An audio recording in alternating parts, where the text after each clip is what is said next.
What shocking wedding moment left everyone speechless? They'd met at a small Catholic university, the bride and groom, an earnest couple who'd followed every tradition the school encouraged. She was known for her reserved grace and modesty, and he, despite coming from what you might generously call a rough-around-the-edges family, was gentle and kind-hearted. Their love story had that certain innocence that people like to romanticize, the kind that thrives under sheltered arches and quiet chapels. Everyone attending the wedding had heard one tidbit or another about how she had chosen to save herself for marriage, an openly cherished value in their community.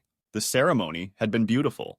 A sunlit church, soft organ music, tears of joy from relatives on both sides. But as soon as you stepped out into the reception hall, it was clear there was a cultural divide. The bride's family, coming from a more traditional background, wore elegant suits and dresses, formal attire that spoke to their desire to respect the occasion's importance. The groom's family, by contrast, rolled in dressed in well-worn jeans, halter-top dresses, and casual shirts. They weren't trying to upset anyone. It was simply who they were. The differences in style and upbringing had provided quiet whispers during cocktail hour, but no one wanted to dwell on it. Love is love, after all.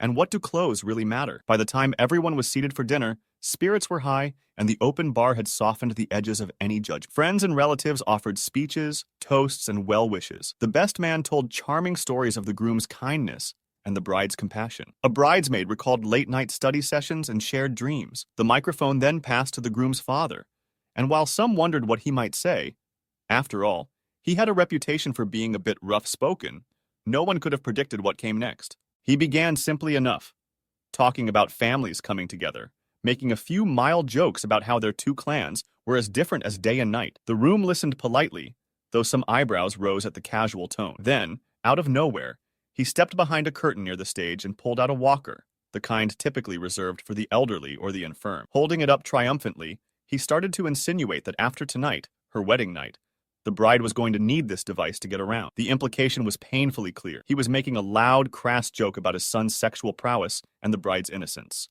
A ripple of shock moved through the guests. Laughter bubbled up from the groom's side, mostly his relatives, who seemed to find the bawdy humor hilarious. They hollered, slapped their knees, and raised their drinks as if he'd just delivered the punchline of the century. Meanwhile, the bride's family looked as if someone had flipped off the lights. Their faces froze, forks hanging mid-air, jaws slack. Even we, a group of 20-somethings who'd seen our share of crude jokes, sat there stunned, glancing at one another as if to confirm that we'd actually heard what we thought we did. Was this really happening? At a wedding reception with the bride's grandparents, cousins, professors, and mentors present, there we were, witnessing a moment that no one could have scripted, a collision of propriety and utter impropriety. The groom's father continued, driving the point home in case anyone had missed it, making sure everyone understood exactly why the bride would need the walker.